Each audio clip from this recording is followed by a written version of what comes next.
Salam alaikum. Dans cette vidéo, on va traiter la leçon des équations différentielles.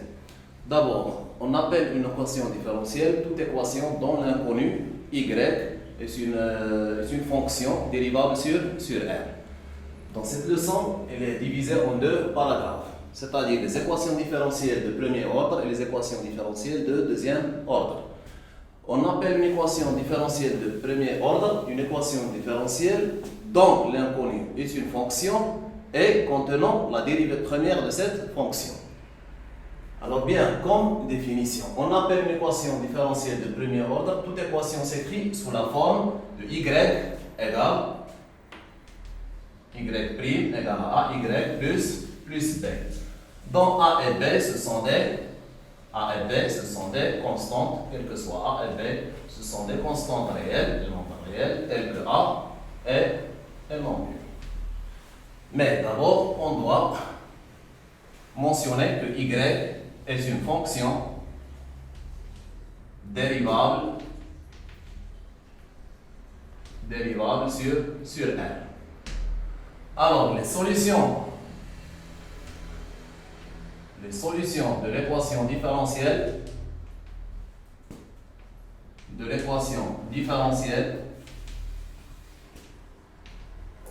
qui s'écrit sous cette forme y' égale à y plus b sont les fonctions qui s'écrivent sous la forme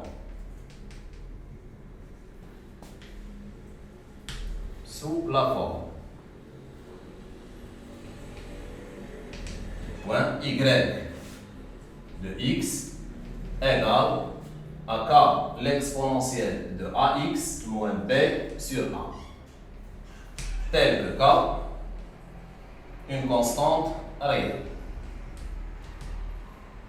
Alors je reprends toute équation différentielle de premier ordre qui s'écrit sous cette forme.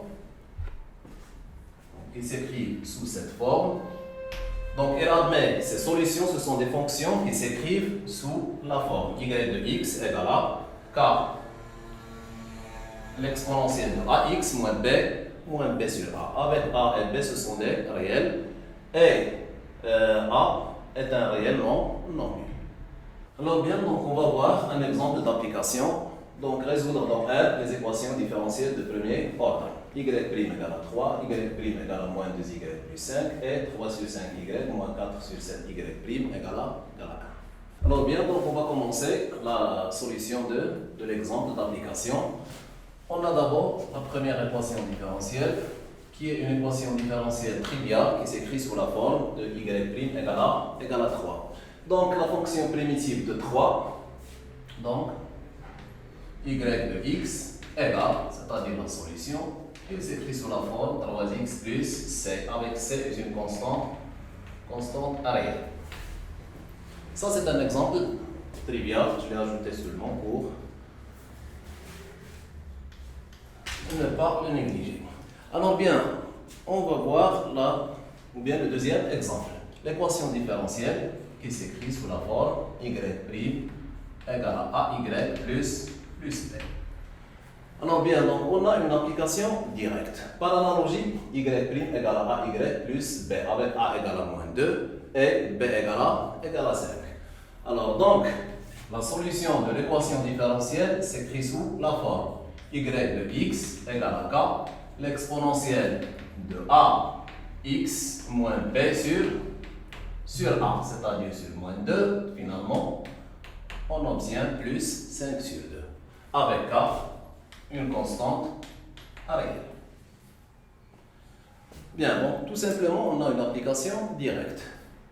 Donc, a égale à moins 2, b égale à 5, donc la solution s'écrit sous la forme k l'exponentielle de ax moins b sur a. Alors, regardons. Bien, voyons le troisième exemple, c'est-à-dire la troisième équation différentielle, qui s'écrit sous la forme 3 sur 5, y moins 4 sur 7, y' égale à 1. On doit d'abord écrire cette équation différentielle sous la forme de y' égale à y plus b. Alors, faisons des calculs. calcul. Bien. On va tout simplement mettre moins 4 sur 7 y' à l'autre côté et faire arriver 1 à l'autre côté. C'est-à-dire on obtient 4 sur 7 y' égale à 3 sur 5 moins 1. En question de calcul, tout simplement, l'autre côté. Bien, donc maintenant, y, on ne va pas l'oublier. Donc, on doit obtenir 1. Alors, pour garder 1 fois y', on va diviser sur 4 sur 7. Diviser sur 4 sur 7, c'est-à-dire multiplier par l'inverse. Donc, on va multiplier par l'inverse de 4 sur 7. Alors, on obtient y' égale à 7 sur 4 facteur de 3 sur 5 y moins 1. On obtient ça l'équivalent que y' égale. Bien, faisons le produit, on obtient 21 sur 4 fois 5, 20, y moins 7 sur 4.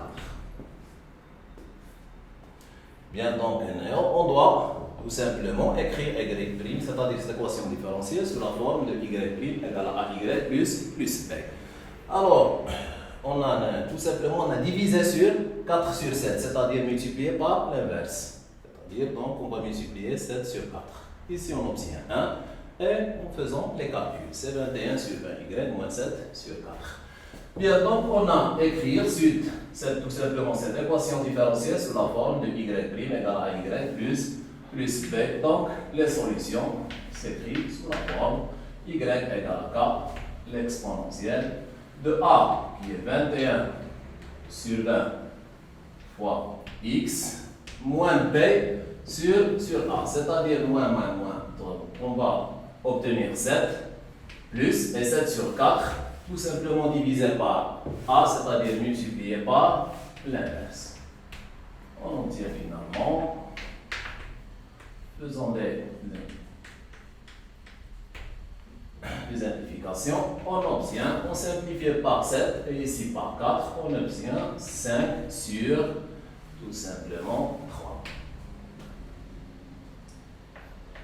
Comme ça, ce sont l'ensemble des solutions de cette équation différentielle de premier ordre. Sans oublier que k est une constante réelle. Alors maintenant, on va étudier les équations différentielles de second membre. Une équation différentielle de second membre, c'est une équation différentielle dont toujours l'inconnu est une fonction, mais cette fois qui contient la dérivée seconde de cette fonction. Alors d'abord la fonction, donc soit y, une fonction, mais elle doit être 2 fois dérivable sur r. 2 fois dérivable sur r. L'équation différentielle de second membre, l'équation différentielle de second membre, de second ou bien d'ordre tout simplement d'ordre 2, qui s'écrit sous la forme a y seconde plus b y prime plus cy égale à 0, tel que a, b, c, tous ce sont des nombres réels avec a, elle doit être non nulle. Alors, l'équation différentielle d'ordre 2, c'est une équation différentielle qui s'écrit sous cette forme. Pour résoudre cette équation différentielle de second membre, alors on doit, donc pour résoudre cette équation différentielle, donc on doit résoudre. Donc, on doit résoudre dans l'ensemble. C'est l'équation caractéristique.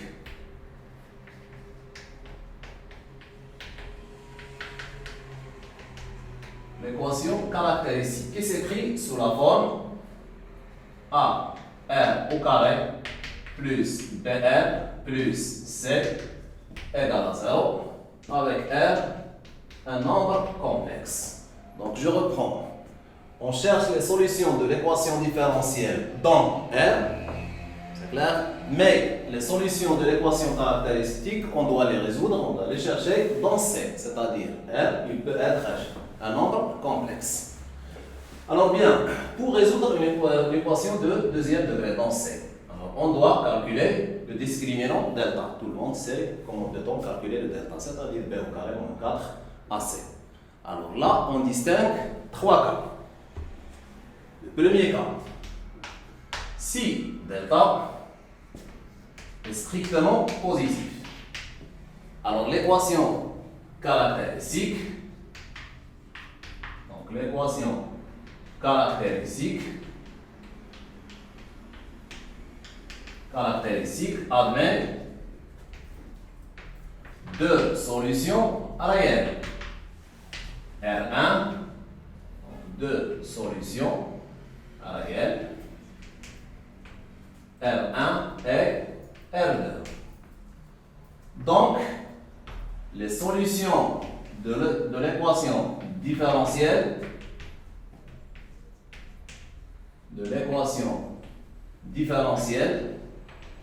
s'écrivent sous la forme. Donc, sont et s'écrivent sous la forme y de x égale à alpha l'exponentielle de R1x plus bêta l'exponentielle de R2x. Avec alpha et bêta, toujours, alpha et bêta, ce sont des constantes réelles. Ça, c'est le premier cas. Alors, je reprends. On a deux équations. Pour résoudre dans R l'équation différentielle de second ordre qui s'écrit bien de second ordre, qui s'écrit sous cette forme, on doit résoudre dans C l'équation caractéristique qui s'écrit sous la forme R au carré plus BR plus C égale à 0. Alors, si le delta est strictement positif, donc l'équation caractéristique admet deux solutions réelles, R1 et R2, alors les solutions de l'équation différentielle sont bien écrites sous cette forme. Alpha l'exponentielle de R1x plus bêta l'exponentielle de R2x, avec R1 et R2, ce sont les solutions réelles de l'équation caractéristique, et alpha et bêta, ce sont des constantes réelles. Alors bien, donc on va voir le deuxième cas. Si le delta égale à 0. Donc si le discriminant delta égale à 0, donc l'équation caractéristique admet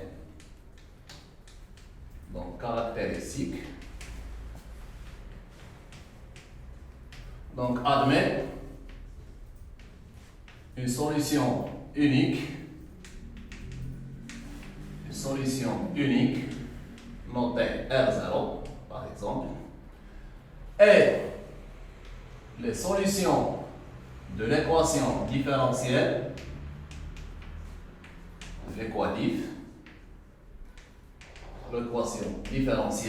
sont, c'est-à-dire s'écrivent sous la forme. Dans ce cas, les solutions s'écrivent sous la forme y de x égale à alpha x plus bêta fois l'exponentielle de R0 x. Toujours avec alpha et bêta, ce sont des constantes réelles.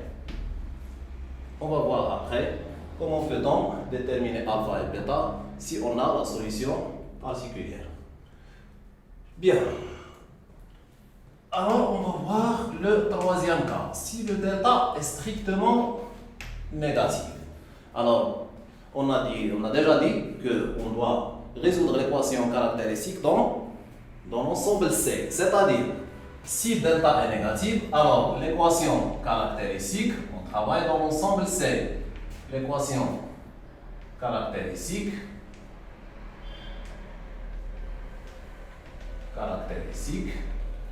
admet deux solutions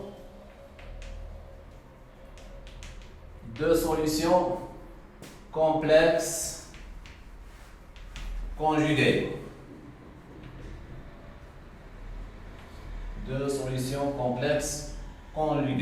Par exemple, R1 qui s'écrit sous la forme P plus I fois Q et R2 qui s'écrit sous la forme Pi moins pi fois Q. Tout simplement, c'est le conjugué de R1. Avec P, la partie réelle, et Q, la partie imaginaire. Dans ce cas, les solutions. Donc, les solutions de l'équation différentielle sont, ou bien s'écrit sous la forme y de x égale l'exponentielle de px facteur de alpha cosinus de qx plus bêta sinus de qx.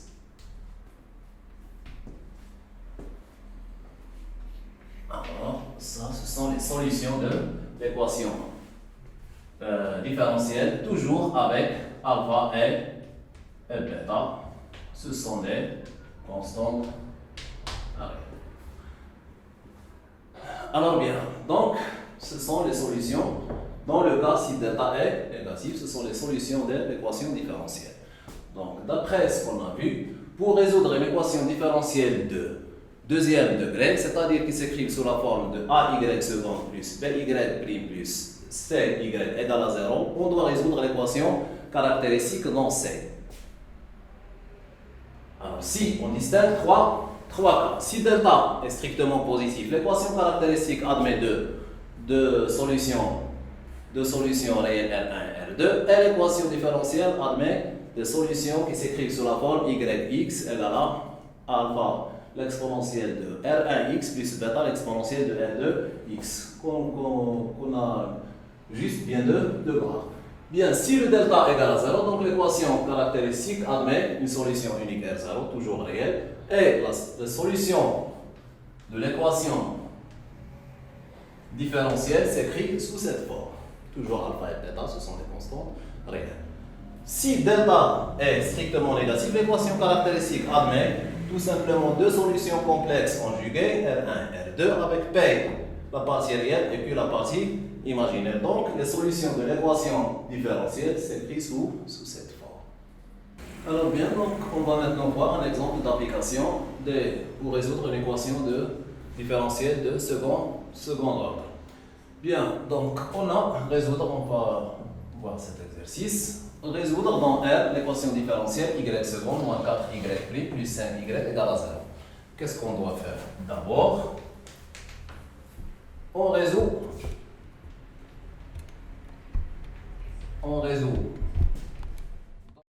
l'ensemble C l'équation caractéristique, c'est-à-dire R au carré moins 4R plus 5 égale à 0. Alors, pour résoudre cette équation de deuxième degré, on calcule le discriminant delta égale à b au carré qui est 16 moins 4 à 16, c'est-à-dire moins 20. 16 moins 20 égale à moins 4. Donc, le delta est négatif. Puisque le delta est négatif, donc l'équation caractéristique admet deux solutions complexes conjuguées. R1 égale à moins b, tout simplement 4, moins i, racine de la valeur absolue de 4 qui est directement 2 sur 2a, ou R2 qui est le conjugué de R1. Alors simplifions, on a R1, on factorise par 2, simplifié, on obtient 2 moins i, ou R2 égale à 2 plus i. Donc R1, R2, ce sont les solutions complexes de l'équation caractéristique. Donc, les solutions de l'équation différentielle,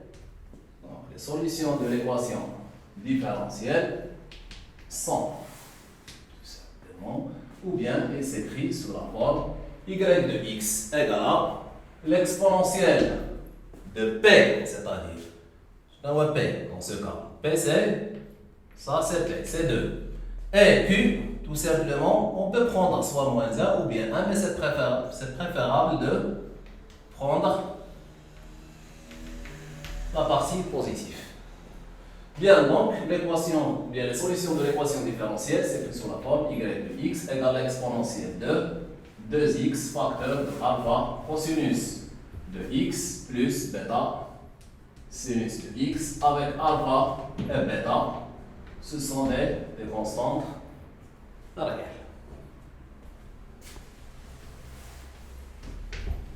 Alors, ce sont les solutions, ou bien la solution générale de l'équation différentielle. On obtient parfois, ou bien il nous donne une question. Déterminer la solution vérifiant, c'est-à-dire c'est un cas particulier, tel que vérifiant. Dans ce cas, il vient de nous donner tout simplement, on a deux conditions. Pourquoi on a besoin de deux équations? On a besoin de deux équations parce qu'on a deux inconnus, c'est-à-dire alpha et bêta. Alors, pour déterminer alpha et bêta, on va utiliser les conditions. Commence par y de 0 égale à 0. On a y de 0 égale à 0. Ça équivalent. On remplace x par 0, donc l'exponentielle de 0, facteur de alpha cos de 0 plus bêta sinus de 0, ça égale à 0. C'est clair? Donc tout simplement, qu'est-ce qu'on vient de faire? On a remplacé x par 0. Donc l'exponentielle de 0 égale à 1, cosinus de 0 égale à 1, sinus de 0 égale à 0. Donc on obtient alpha égale à 0. Alors la solution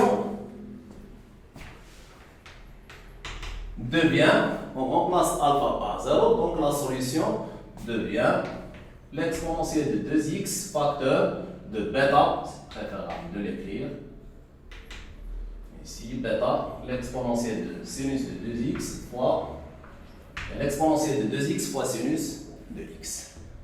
Alors, on a besoin de déterminer la valeur de bêta. On va utiliser la deuxième condition, c'est-à-dire y' de 0 égale à 0. Alors, faisons la dérivée de x. D'abord, quelle est la dérivée du produit de deux fonctions? On garde bêta, facteur. Donc, la dérivée du produit de deux fonctions, c'est la dérivée de la première. Directement, c'est de l'exponentielle de 2x fois sinus de x, plus la première fois la dérivée de la seconde fonction. La dérivée de sinus égale à cosinus de x. Donc, on peut factoriser par l'exponentielle de 2x fois bêta toujours. On obtient 2 sinus de x plus cosinus de x. Alors, maintenant, on va remplacer x par 0. On doit utiliser la deuxième condition.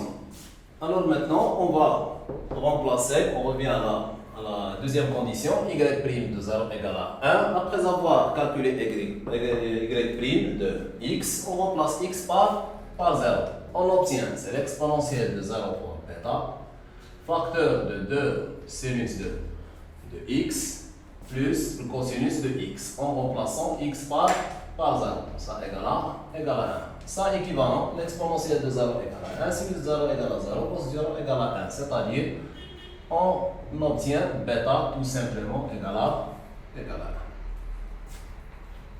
Après avoir déterminé la valeur de bêta, d'où la solution particulière est y de x égale, on remplace alpha et bêta par leur valeur. La valeur de alpha égale à 0 et de bêta égale à 1. On obtient la solution particulière, c'est l'exponentielle de 2x fois sinus de x.